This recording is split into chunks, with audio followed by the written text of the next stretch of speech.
सास और नंदे भी किचन का काम संभालेंगी, एक ही इंसान क्यों रसोई में लगे। बहुत ही अच्छी कचौरियां बनाई हैं गुंजन ने, तो आते ही रसोई संभाल ली। गुंजन की सास गुंजन के हाथ के बने खाने की तारीफ अपनी ननद से कर रही थी। शादी के बाद पहली बार तुम्हारी बुआ सास रहने आ रही हैं, उनकी खातिरदारी में कोई कमी मत आने देना, आखिर वो इस घर की बेटी हैं। जी मम्मी, मैं ध्यान रखूंगी, गुंजन ने यह कहकर कमर कस ली। संयुक्त परिवार में पली बड़ी गुंजन किचन के काम में शुरू से कमजोर थी। उसे पढ़ाई लिखाई के साथ पेंटिंग बनाने का भी शौक था। जब से शादी होकर वह ससुराल आई थी, सबकी फरमाइशें पूरी करने की कोशिश करती थी।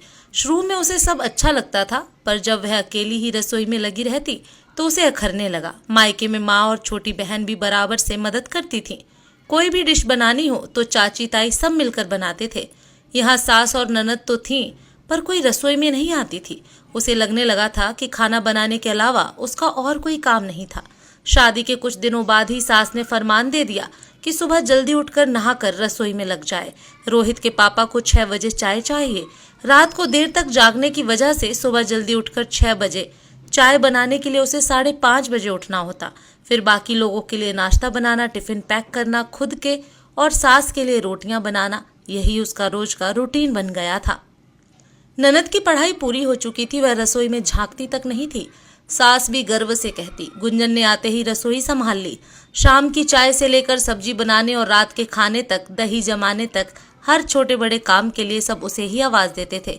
सबका यही कहना था, तुम रसोई संभालो, बाकी हम देख लेंगे। गुंजन का पेंटिंग बनाना भी छूट गया था।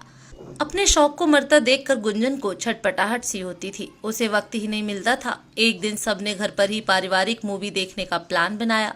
सभी मूवी देख रहे थे, तभी गुंजन के ससुर जी बोले, गुंजन जरा चाय बना दो, भाभी साथ में थोड़े पॉपकॉर्न भी बना दो, 5 मिनट ही लगेंगे। गुंजन की उठक बैठक चलती रही। वह मूवी भी अच्छे से देख नहीं पाई। घर में कौन सी चीज आनी है, पर्दे बदलने हैं तो किस रंग के होने चाहिए, गहने कहाँ रखने हैं, बुआ सास को विदा में क्या देना है, राशन का सामान कितना आना है, इन सब पर कभी उसकी सलाह नहीं ली जाती। उसे बस हुक्म दिया जाता कि आज खाने में क्या बनेगा। जब कभी सभी बाहर घूमने जाने का प्लान बनाते तो कौन सी साड़ी पहननी है, किसी की बर्थडे एनिवर्सरी पर क्या उपहार देना है, यह सब भी सास ननद ही तय करती थी। घर की सजावट हो या सामान की खरीदारी, उसकी कोई भागीदारी नहीं होती थी। उसे कभी ना तो बताया जाता, ना ही उससे सलाह ली जाती। वह तो बस रसोई में कैद होकर रह गई थी। रोहित के दोस्त लंच पर आ रहे हैं तो यह बना लेना, दूर के रिश्तेदार आ रहे हैं तो वह बना लेना। बड़ी ननद परिवार सहित रहने आई तो गुंजन एक पांव पर खड़ी होकर खातिरदारी में जुट गई। सब मिलकर एसी में हंसी ठहाका लगाते और वह गर्मी में रसोई में रोटियां सेक रही होती। उस दिन शाम को सब पुराने पड़ोसी मिलने गए। नंदे भी सज धज के तैयार हो गई। सास ने खाने का पूरा मेन्यू थमा दिया। हम लोग सब मिलकर आते हैं, तुम रात का खाना बनाकर रखना, तुम्हें ले चलते, पर फिर देर हो जाएगी, खाना भी बनाना है, उन्होंने कहा। चाय पर ही सारे परिवार को बुलाया है। गुंजन ने कुछ नहीं कहा, लेकिन यही सोचा कि सारे परिवार में तो मैं भी आती हूँ। ननद अपने छोटे बच्चों को भी छोड़ गई और उन्हें संभालते हुए गुंजन ने बड़ी मुश्किल से सारा खाना बनाकर रखा। उसका भी मन था सबके साथ बाहर जाने का, उन आंटी से मिलने का जिनके किस्से वह सास ननद से सुना करती थी। उसी रात गुंजन रसोई का काम पूरा करके अपने कमरे की तरफ जा रही थी। तभी उसने देखा कि सास का कमरा खुला था।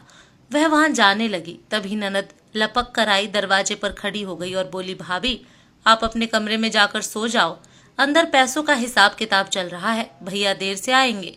यह सुनकर गुंजन को बहुत बुरा लगा। मैं भी तो घर की सदस्य हूँ, मुझसे क्यों दुराव छिपाव चल रहा है। ऐसे तो कहते हैं बहू घर की लक्ष्मी होती है और मुझे ही अपने घर में पराया बनाया जा रहा है। गुंजन ने जबरदस्ती अंदर कदम रखा। सभी हक्के बक्के रह गए। रोहित ने आंखों से इशारा किया और जाने को कहा, पर गुंजन टस से मस नहीं हुई।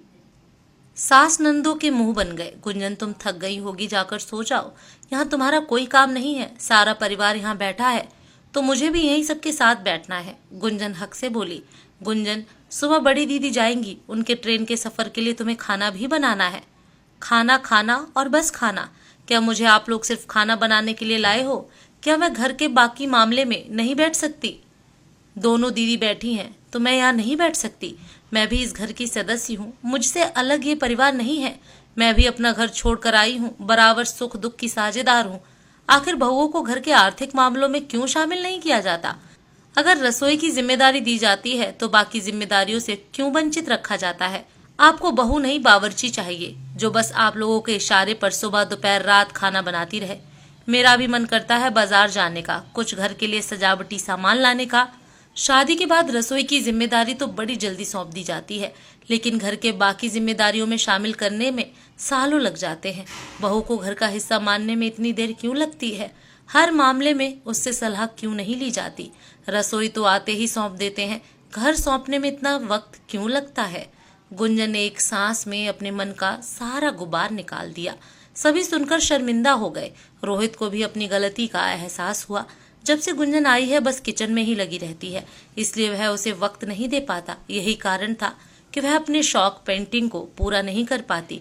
सबने मिलकर यह तय किया कि अब से सास और नंदे भी किचन का काम संभालेंगी, ताकि गुंजन को अपने लिए और रोहित के लिए वक्त मिल सके। घर सबका है, खाना सबको है, तो एक ही इंसान क्यों रसोई में लगे?